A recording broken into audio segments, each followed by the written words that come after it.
बहुत समय पहले की बात है। एक छोटा सा गांव था जहां लोग गरीबी और अभाव में जीते थे। गांव के एक कोने में एक टूटी फूटी झोपड़ी थी जिसमें 14 साल का एक लड़का रघु अपनी बूढ़ी दादी के साथ रहता था। उसके माता पिता का देहांत तब हो गया था जब वह सिर्फ 6 साल का था। तब से उसकी दादी ही उसकी दुनिया थी। दादी बहुत बूढ़ी हो चुकी थी, उनकी कमर झुक गई थी और अब वे मेहनत करने लायक नहीं थी।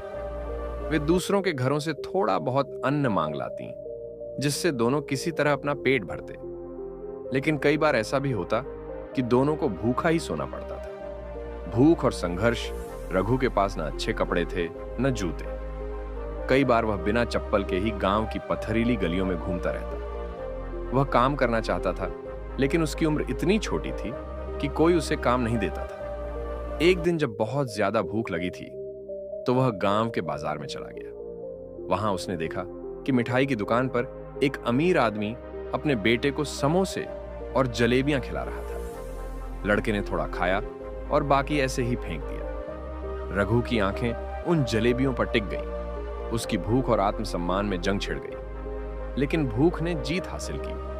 वह धीरे धीरे कूड़ेदान के पास पहुंचा और जलेबियों का टुकड़ा उठाने ही वाला था कि तभी हलवाई ने उसे देख लिया। अरे ओ लड़के, चोर कहीं के, दुकान से उठाने की हिम्मत भी मत करना। हलवाई ने गुस्से में डांट दिया। रघु ने डर कर हाथ पीछे कर लिया। उसकी आंखें भर आईं।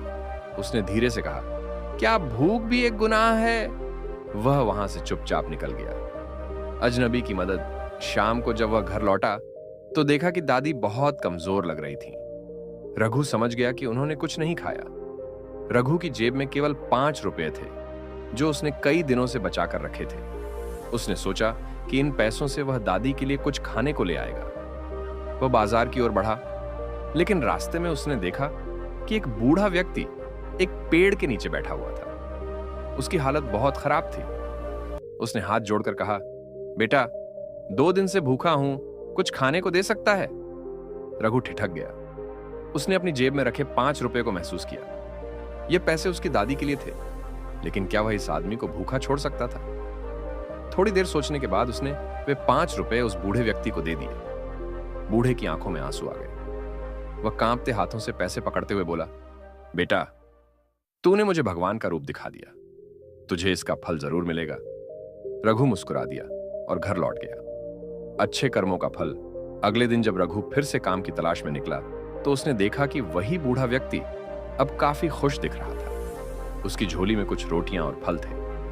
रघु को देखकर उसने पुकारा, बेटा आओ, आज तुम भी मेरे साथ खाना खाओ। रघु चौंक गया। बूढ़े व्यक्ति ने बताया कि जो 5 रुपये उसे मिले थे उसने उनसे कुछ खाना खरीदा और फिर एक आदमी आया जिसने उसकी हालत देखकर उसकी मदद की। जब उसे पता चला कि कोई गरीब लड़का अपना आखिरी पैसा देकर किसी की मदद कर सकता है तो वह इतना प्रभावित हुआ कि उसने उस बूढ़े को 500 रुपए दे दिए। बूढ़े व्यक्ति ने झोली से एक रोटी निकाली और रघु की तरफ बढ़ाई। आज जो कुछ भी मेरे पास है वो तुम्हारी वजह से है। यह रोटी तुम्हारा हक है। रघु की आंखें नम हो गईं। उसने पहली बार किसी से बिना किसी अपमान के खाना स्वीकार किया। जब उसने पहला टुकड़ा खाया तो उसे महसूस हुआ कि यह रोटी जलेबी से भी ज्यादा मीठी थी। मेहनत की राह। उस दिन रघु को यह समझ आ गया कि दुनिया में अच्छाई अब भी मौजूद है। वह फिर से काम ढूंढने के लिए बाजार में गया और वहां एक दुकानदार ने उसे देखकर बुलाया। काम करोगे? दुकानदार ने पूछा। जी हां, रघु ने खुशी से जवाब दिया। ठीक है, दिन भर के 50 रुपए दूंगा। रघु के चेहरे पर खुशी फैल गई। 50 रुपए। इसका मतलब था कि अब वह दादी के लिए खाना ला सकता था। शाम को जब वह दादी के पास पहुंचा और अपनी पहली कमाई के 50 रुपए उनके हाथ में रखे तो उनकी आंखों में आंसू आ गए। बेटा, तूने आज सिर्फ पैसे नहीं कमाए बल्कि इंसानियत का असली मतलब भी समझा है। धीरे धीरे रघु की जिंदगी बदलने लगी। अब झोपड़ी में अंधेरा कम और उम्मीद की रोशनी ज्यादा होने लगी थी। कर्मों का चक्र। एक दिन जब रघु काम से लौट रहा था तो उसने देखा कि सड़क किनारे एक महिला अपने छोटे बच्चे के साथ बैठी थी। उनके चेहरे पर भूख और लाचारी साफ झलक रही थी। रघु आगे बढ़ा, लेकिन फिर उसके भीतर कुछ टूटा। उसने अपनी जेब टटोली। 70 रुपए थे।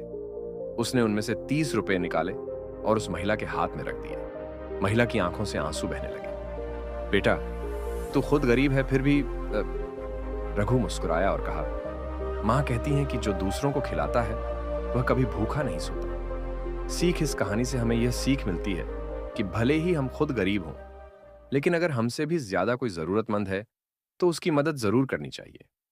हम अक्सर सोचते हैं कि हमारे पास खुद के लिए भी बहुत कम है, लेकिन असली अमीरी पैसे से नहीं, दिल से होती है। जब हम दूसरों की मदद करते हैं तो जिंदगी हमें उसका बदला कई गुना लौटा देती है। अगर कहानी अच्छी लगी हो तो इसे दूसरों तक जरूर पहुंचाएं, क्योंकि अच्छाई फैलाने से ही दुनिया में रोशनी आती है।